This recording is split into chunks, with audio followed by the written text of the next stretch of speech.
m'interroge ce jour sur la question de l'obsolescence du système éducatif face au développement des technologies, aux crises environnementales et aux problèmes de l'emploi dans ce pays.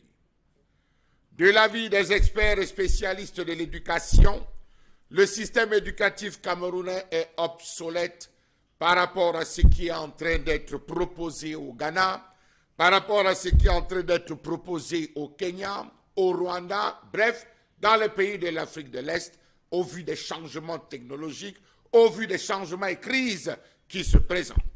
Comment comprendre que nos décideurs observent encore l'école d'aujourd'hui avec les lunettes du Moyen-Âge? Pourtant, le temps impose une mutation radicale, non seulement du calendrier, mais aussi du contenu. Cas des pays de l'Afrique de l'Ouest qui ont procédé à une mutation complète de leur système éducatif, les adaptant en réalité. Prenons un cas assez simple, la rentrée scolaire. Comment comprendre que la rentrée scolaire, qui se tiendra dans quelques jours, dans une semaine, continue de se passer en pleine saison de pluie, continue de se passer en septembre, alors que c'est la période où les autres se reposent? Pourquoi nos enfants devaient aller à cette période? Pourquoi pas le mois de janvier?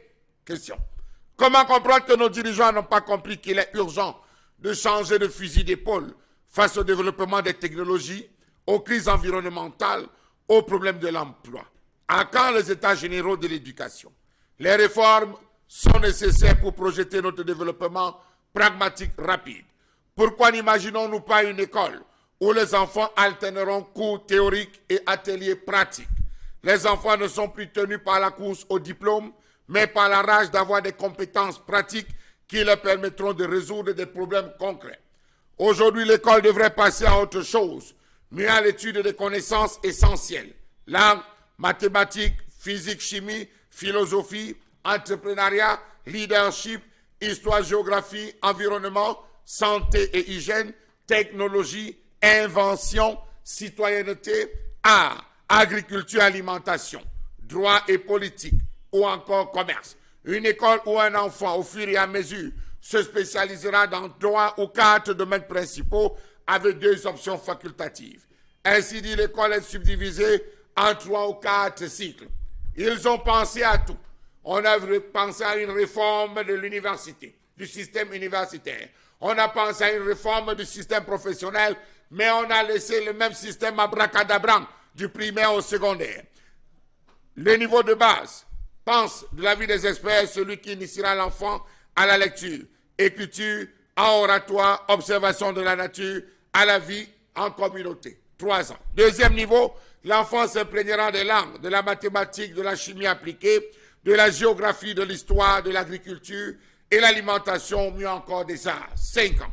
Au 3e niveau, il sera question de la physique appliquée, de la philosophie, de la technologie, de la santé et hygiène, de l'entrepreneuriat, du droit politique. Le 4e niveau sera celui où l'enfant décidera lui-même des matières qu'il étudiera pendant les 4 prochaines années. Les groupes seront constitués: agriculture, alimentation, environnement, technologie, commerce, langue, physique, chimie, mathématiques, technologie, droit et politique, philosophie, technologie, santé et hygiène. Autant de choses qu'on mettra à la disponibilité de l'enfant pour lui permettre de pouvoir se faire.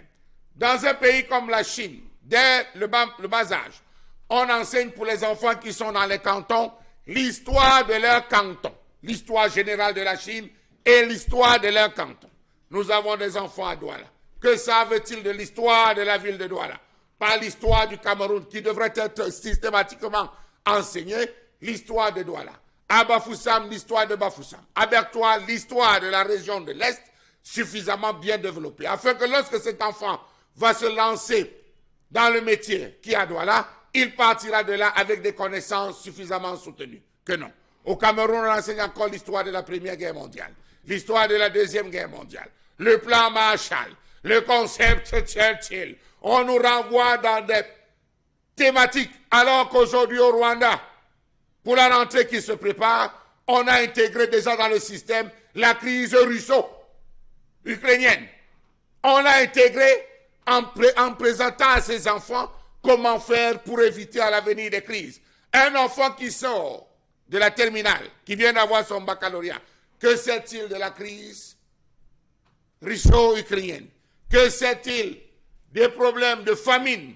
A-t-il simplement étudié la question de la famine et les possibilités de résolution de ces problèmes pour la région de l'extrême nord? Un enfant qui sort du littoral, a-t-il étudié les questions environnementales, les énergies renouvelables, sortant du cours moyen 2, sortant du baccalauréat, de la terminale? A-t-il des données concernant les énergies renouvelables pour pouvoir se projeter, envisager et peut-être décider de ce qu'il choisira comme métier?